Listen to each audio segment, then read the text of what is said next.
What strategies are in the budget 2020 to 2021 that can help Pakistan in its trade competitiveness? Few things I would like to add. Just picking up what Gonzalez said, that there are two basically areas, which are three areas, which are hampering Pakistan's export competitiveness. So the government of Pakistan and Ministry of Commerce is trying to address these two things. One, the tariff issue has to a large extent been addressed in this budget. And as Mr. Adil said, first time the tariff policy has now been entrusted to Ministry of Commerce. And as a result of that, the ministry took all the stakeholders on board. And in this budget, we have recommended around 200 tariff lines on which duty slabs have been reduced. And likewise, in the last in the year 2019 as well, couple of tariff lines, especially raw materials on chemicals and fabrics, the duty was reduced in order to boost export competitiveness. And I hope that Ministry of Commerce will catch up with this. And in the coming years, the tariffs issue, since the ministry has always been, on this side of promotion of exports, this issue of tariff would be addressed to a large extent. The other part, export promotion, which Madam Shandana also said, that is generally addressed in the strategic trade policy framework. STPF, once this is announced, most of these trade promotion aspects would be covered in this strategic trade policy framework. There are many areas where we have to work on the product specification, on the marketing side, on expansion of markets, expansion of products. So these all areas will be addressed in the strategic trade policy framework. And the other thing, good part in this STPF is that this will not cover only the trade component of goods. The investment chapter has also been incorporated, taking incentives from the investment policy. So the effort is being made to integrate trade policy with the investment policy, and those in sectors would be incentivized, which will help promotion of Pakistan's exports and reduce reliance on the imports. Pakistan has signed a lot of FTAs. We don't end up exporting though. We end up importing palm oil, Indonesia and Malaysia.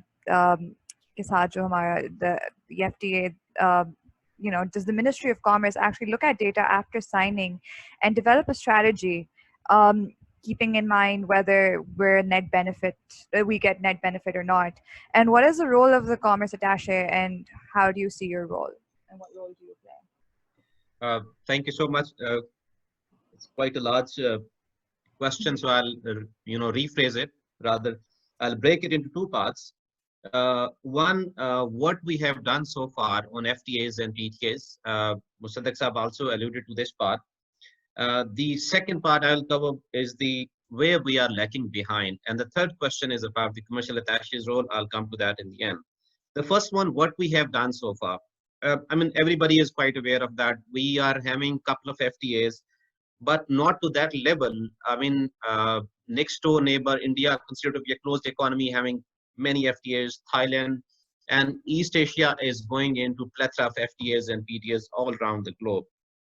We signed first part of the China-Pakistan FTA, yes, that resulted in increase in imports.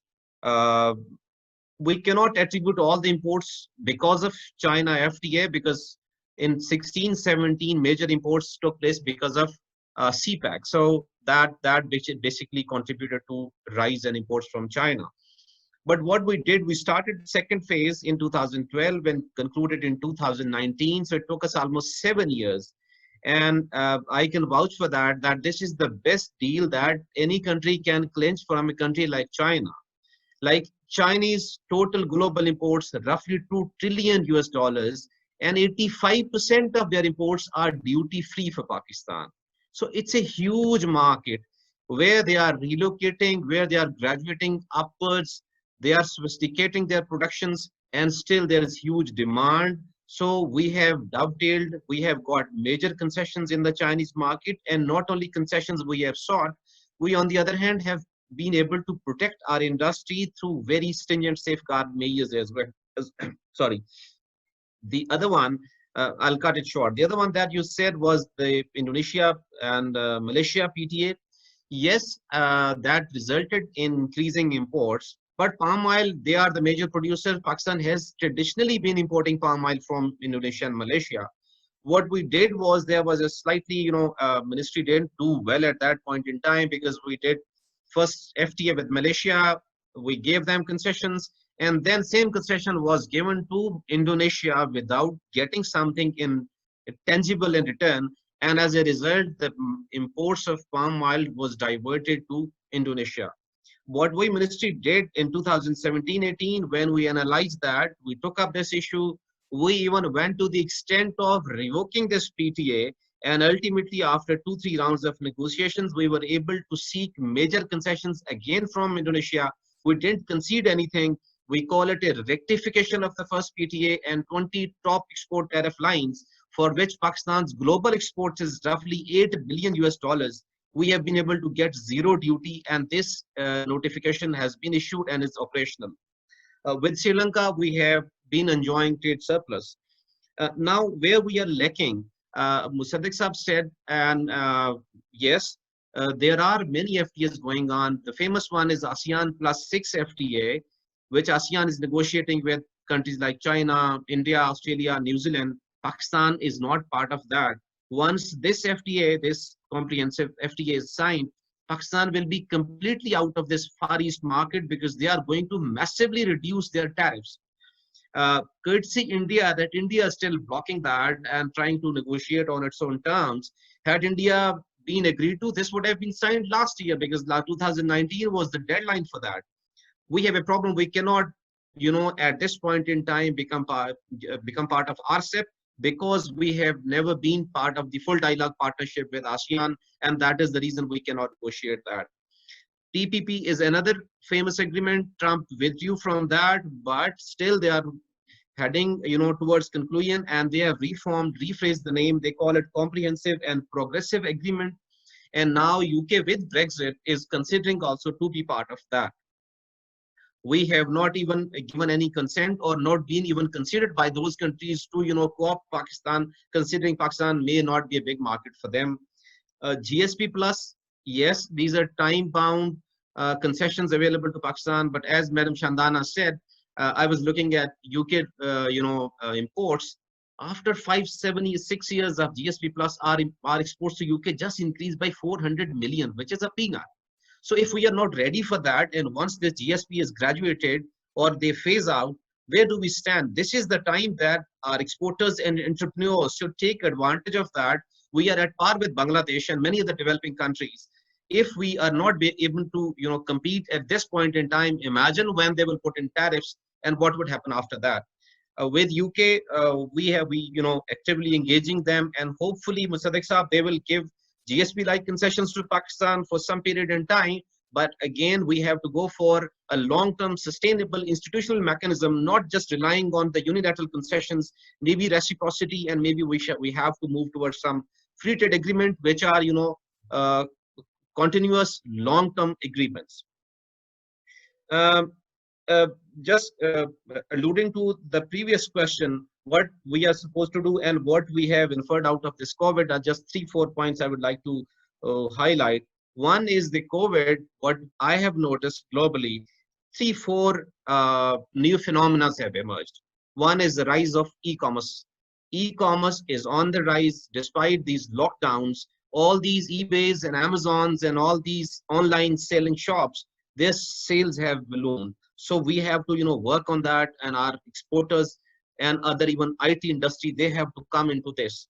The other one is the rise of food products demand globally is on the rise. And that is the reason that despite the stock piling, the global trade and the livelihood remained, people were not starving because of this COVID. The other point, maybe Shandana can think about that. There's a huge demand of PP products globally, but Pakistan has imposed a ban on exports and has just been recently, lifted. There was a time that countries like Turkey, China, and Bangladesh, they have ventured into this market and they have started producing all PP, the trade of which is going exponentially high. But due to, our domestic reasons, we have not been able to, lift a ban on exports, which should have been done earlier. As regards to commercial attaches, we have, as everybody said, we have a very, limited room to work. We rely on the Pakistan's, domestic supply side, and on many areas we are constrained because of the supply issues. Madam Shandana just said the mango. We have not been able to import in UK recently because we don't have PIA flights regularly. And even if there are flights, the freight is exorbitantly high that we are not able to even compete with Indian or other, major suppliers. So despite all that, we are trying to, put up the best show in these challenging times. Thank you. Is our exporting industry ready for a fourth industrial revolution? What steps are being taken at the Ministry of Commerce in this regard? Big question on the performance of Ministry of Commerce and other government, all departments as well. Are we ready for the industrial uh, revolution? You see, what are the drivers for industrial revolution? What drives countries towards this industrial revolution? There are generally 3-4 major drivers which are considered to be the major ingredient for any country to move towards that path, and then uh, of course become exporting country to that level. One is the information and communication infrastructure. Do we have that infrastructure? Yes, we say that broadband network increasing, mobile users increasing, but still a lot to be done. What we generally say, Internet of Things or Internet of services of energy, are we really geared up for that? Not yet. The other one, education and training. Yes, we say that there are, Madam Shamim may be in a position to highlight that we do have a lot of, we say that we have a huge qualified IT skilled labor force, but still when I see Indians and IT graduates are highly paid in India, but in case of Pakistan, this is not the case. So you create graduates, but where are they actually been working? Is there space for them to accommodate and create so many jobs for the IT skilled labor force? The other one is innovation, product design, technology, upgradation. Despite many policies announced by different ministries and Ministry of Commerce, uh, we are still lagging far behind. As Mr. Sadiq Saab said, even in case of textiles, we are only on the extreme lower bottom of even textile production. Then policy innovation we need for that, your legislative reforms, institutional reforms, and then product context specific policies. So these are the drivers. But posing this question that what ministry is doing, these are all drivers are spread out. Some with one ministry, some with the other, and some lying with the other. And as we have been saying that we are not pursuing a whole of the government approach. The policies are not very well organized, not connected with each other. Until unless we connect all these dots, all these ministries, departments, some dedicated to provinces and some the other ones, until unless they sit down and do, phrase their policy. Do we have the industrial policy? Not yet. I was reading the other day that even the European Commission has announced their industrial policy, which is specific to address this industrial for revolution. Why can't we have that policy? So I think that there are gaps at the government level, at the ministries level, which we need to address. Bits and pieces. We have addressed these challenges. We have announced, this digital Pakistan policy, which was announced in 2018, telecom policy announced in 2015. So maybe we then announce policies that are they really context specific policies and aim to address the challenges that Pakistan is facing. Until unless we pursue that, I am afraid that we'll not be able to, at least move on this chapter. Thank you. There was a question, probably it was about, withdrawal of zero rating of exporting sectors in last year budget. And I think this is still maintained. There was a question, what do you think, how has it impacted Pakistan's exports, and what is government's stance to continue of this withdrawal of GST, zero GST regime for exporting sectors? Thank you so much.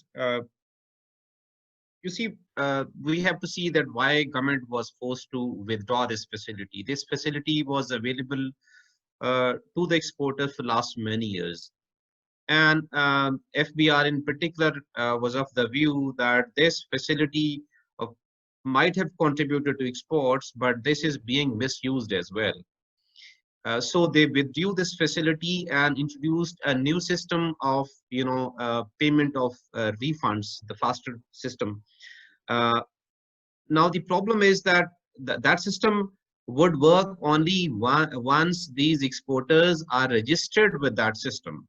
Now registration is difficult. They have their own views regarding registration, but I think the Ministry of Commerce, by the way, took a position on that, that since the majority of the exporters are of the view that this will impact our exports, so government should continue with this zero rating facility. But FBR took a firm position on that, and then of course Ministry of Commerce had to concede to FBR's point of view. And I don't think so there is any consideration at this moment to withdraw this with this to restore this facility. The government will continue with that, and even if we are saying that we are moving away from taxes on imports, the government has to generate more taxes, and then as a result they feel that this policy should be in place. But on the other side, FBR must make efforts for effective and early refund of the funds stuck up of the exporters. Some funds have been released in this budget, but until unless we put in place an alternative effective mechanism for this facility, the exporters of course will keep on saying that it must be restored, but I think it is not going to happen in the current circumstances. Okay. This government came in power, they suppressed imports, and at that time probably they didn't realize the unintended consequences of suppressing imports. So how do governments take such decisions and they don't think about such consequences, that they are going to have reduction in revenues, they are going to have reduction of or the cost of increasing cost of input to exporting sectors. So what you say about that decision that government took, and whether it was deliberate decision to suppress imports, or there was no other choice available to the government? You see, Gonzalo and Adil pointed out about the imports. I mean, you cannot analyze or answer this question until and unless you see what actually were the imports which has gone down, or what were the tariff measures or other measures were taken by government to reduce imports. And we are saying that maybe this was one of the reasons that our exports are not picking up. To this hypothesis, I don't agree. You see, $3 to $4 billion imports just were restricted as the CPEC. There was a surge in imports from China. In 2014-15, imports from China were just 12 billion. In 17, they went up to 17 billion. So these $4-5 billion imports were primarily CPEC related imports that includes machinery and other infrastructure, that was related to CPEC. So there was a natural compression since the CPEC first phase, early harvest, is over, and there was no, imports coming for energy projects and other infrastructure related projects. There was a dip in imports from China. One. Number two, what ministry actually or FBR took 3 major steps which reduced imports. One, the vehicle import of second-hand cars was restricted. Now, did that actually impacted Pakistan's export industry? Not at all. That was actually the demand of the local manufacturers that the second-hand cars should be banned in order to enable them to create more market. And actually, they spent a lot of money on expansion, like Honda and Toyota. They expanded, their factories, but these and around import of around $500 million were just spent on these luxury cars. So we stopped that, and there was no need for that, to be honest. Third component was food items. Now food items, we put stringent labeling requirements and SPS measures. And now, yes, they might have affected our, but that was a consumer product. It was applied on chips, it was applied on chocolates, it was applied on Nutella, which is the high-end market, and it was the consumer products. They were not contributing to Pakistan's actually export industry or manufacturing sector. Number 4, the other one was food, luxury items. Yeah, and now luxury, your definition, you might disagree with me. What is luxury and what is a necessity? It depends on the class, but luxury items, which we generally see are the luxury items, yes, we restricted their imports. We did, yes, RD was imposed, regulatory duty, not the tariffs. So regulatory duty that has also been reduced now in this budget, because we realized over the years that RD has not actually contributed to reduction in imports. Rather, the same products were coming back through Afghanistan. They were transiting, through Pakistan to Afghanistan and finding their way back to Pakistan's market. So RD has been reduced. So in this, my hypothesis is yes, that might have affected, like hot rolled coils, HRC. There was an RD on that, which has also been reduced in this budget.